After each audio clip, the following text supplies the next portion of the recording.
tried him, and he hasn't failed me yet. In good times and in bad, he'll be the closest friend you had.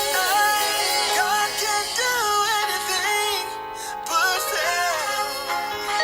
Good morning. God can do anything but fail. Wow.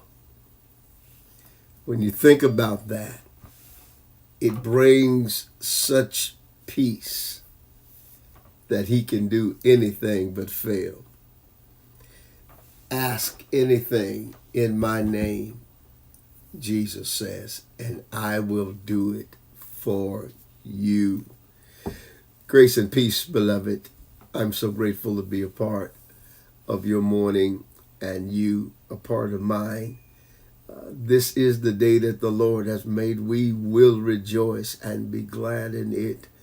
What an awesome, awesome moment God has given to you and to me to be able to rise, my God, with the power of life inside of us and knowing that all things are working according to the plan that God has established in our lives.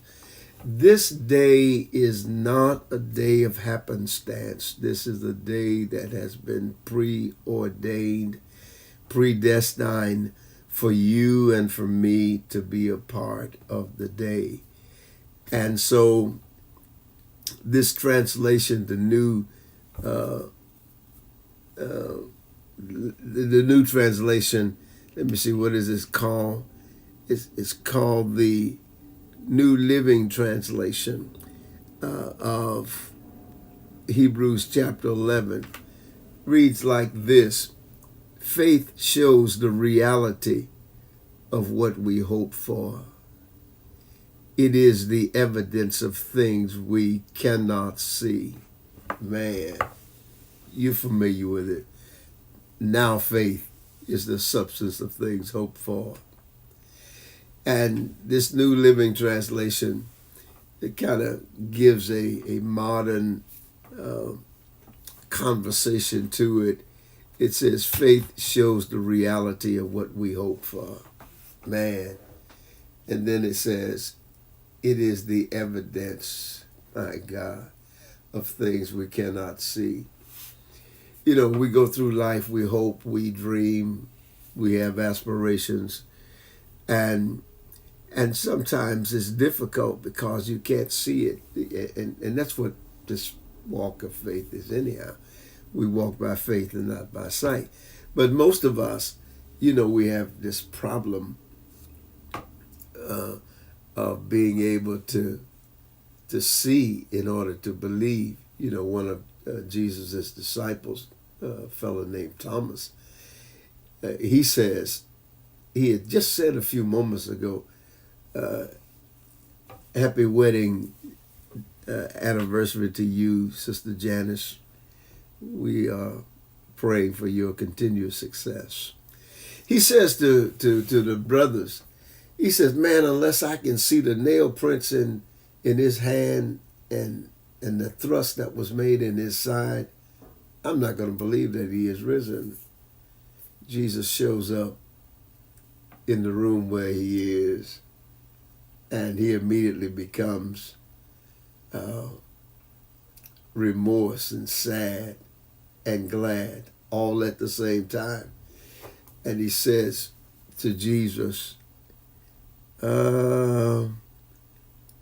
maybe I spoke too soon.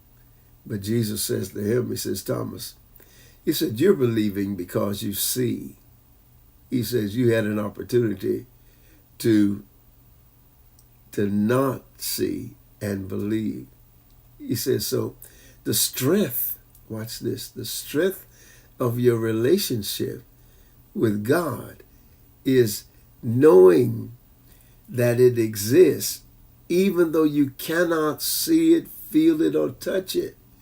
Because Jesus told him, he says, come on here, feel me, put your hands in my side, come on. And then he says, no, I believe. See, this is the time where you've got to know that God can't not fail. He cannot fail.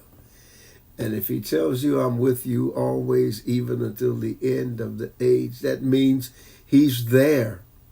You know those Hebrew boys, Meshach, Shadrach, and Abednego. You remember their conversation, right? They said, we're not going to bow down to your music. In other words, we're not going to receive your ways. We're in the world, but we're not of the world. We're not going to, sell out and desire living more than anything else. So we're not going to bow. So they got thrown in the fiery furnace. And the people that were observing, they looked, and what did they do? They said, oh, goodness, something is happening down in those flames. We only threw in 3, but we see 4 of them. And notice what they said. They said, we see them moving around in the fire that has been heated several times hotter than it normally would be. And he says the 4th one looks like the Son of God.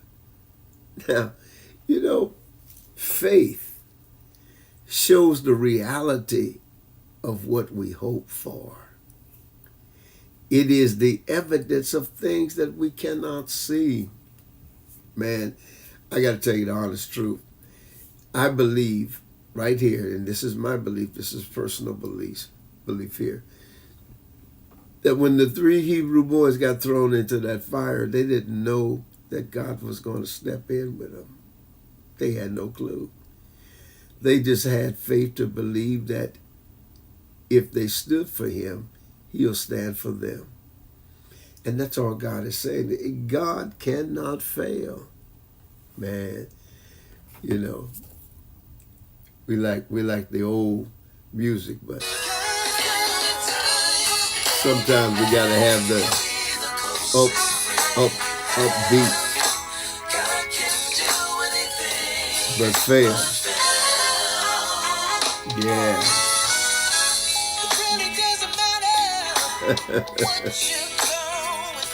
It doesn't matter, does it?